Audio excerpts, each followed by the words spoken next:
मेरे प्यारे भाइयों और बहनों, यीशु, मैं अपनी एक गवाही सुनाना चाहता हूँ जो बहुत ही आश्चर्य का है, जो पूरा हुआ है।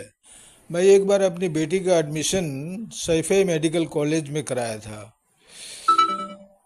एडमिशन कराने के सप्ताह भर या 10 दिन भी नहीं गुजरा होगा कि वो कहने लगी फ़ोन करके कि पापा, मैं यहाँ नहीं पढ़ूंगी, मुझे बहुत कष्ट हो रहा है।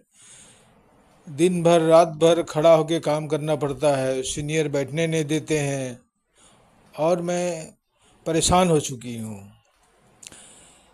मैं और मेरी वाइफ ने सोचा कि चलो मेडिकल कॉलेज है, पढ़ाई ज़्यादा होती है, कुछ दिन के बाद सब ठीक हो जाएगा। लेकिन फिर दूसरे ही दिन फ़ोन आता है कि पापा, मैं बिस्तर पे हूँ, मैं चल फिर नहीं सक रही हूँ और बेड पे पड़ी हूँ, मैं कहीं आ जा भी नहीं सक रही हूँ और बुखार भी तेज है। तो हम लोग ये सुन के परेशान हो गए। मैंने उसी दिन ऊपर रात को गया, छत के ऊपर एक कमरा बना है, उसी में प्रार्थना किया, रो रो कर प्रार्थना किया कि प्रभु, बेटी सही हो जाए, ठीक हो जाए। उसके बाद दूसरे दिन हम और वाइफ फिर गोरखपुर से ट्रेन से इटावा के लिए निकल पड़े। इटावा वहाँ हम लोग रात को पहुँचे, करीब 10-11 बज रहा होगा रात को। तो वहाँ से हम लोग टेम्पो पकड़ के सैफई मेडिकल कॉलेज गए। सैफई मेडिकल कॉलेज पहुँचने करीब घंटा सवा घंटा लगा होगा। वहाँ पहुँचते पहुँचते रात हो गई थी। उसके बाद हम लोग कैंपस हॉस्टल की ओर चले, लेकिन मैं दिशा भटक गया।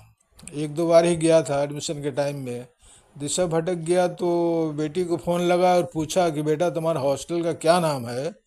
उन्होंने हॉस्टल का नाम बताई और कुछ डायरेक्शन भी बताई, लेकिन रात बहुत ज़्यादा हो गया, 1-2 बज गया था। मुझे समझ में नहीं आ रहा था कि किधर खोजें, अनजान थे ही।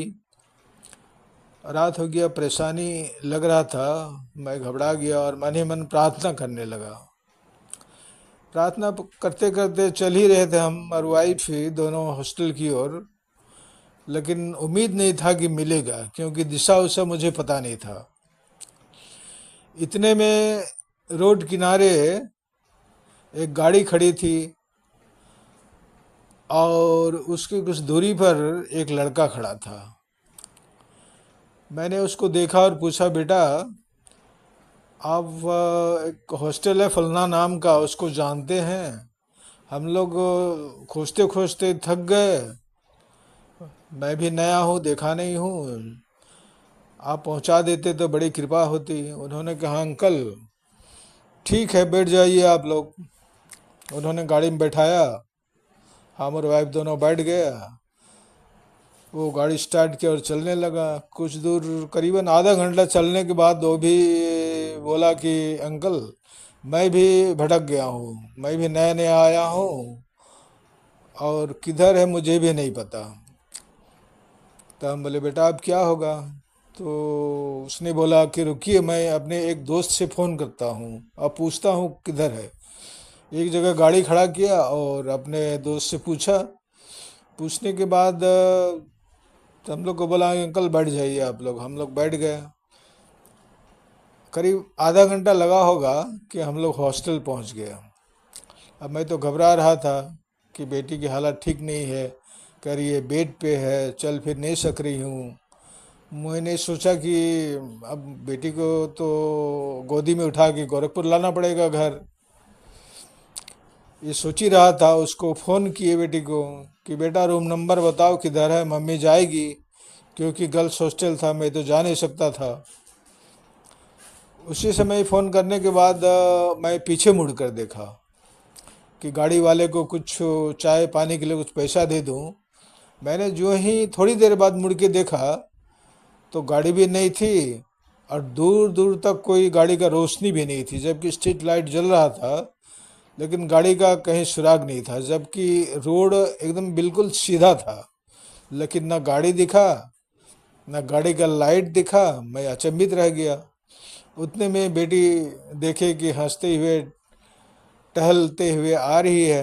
मुझे बहुत खुशी लगी। हम लोग गले मिले। वाइफ उसी में हॉस्टल में रुक गई और मैं रात को पहुंच गया एक सराय में। वहाँ होटल तो था नहीं सैफे में, तो मैं सराय में रात भर रुका। और दूसरे दिन हम लोग होटल गए और होटल चले गए, क्योंकि मैं उस हम लोग सराय को में घर आना था, रात भर रिजाइन भी सोया। करना था। बोटी बोल रही थी नहीं तो पढ़ेंगे। सवेरे हम लोग तो इटावा इटावा में हम लोग होटल ले लिए, जंक्शन गए, वहाँ एक होटल लिए, वहाँ रहे।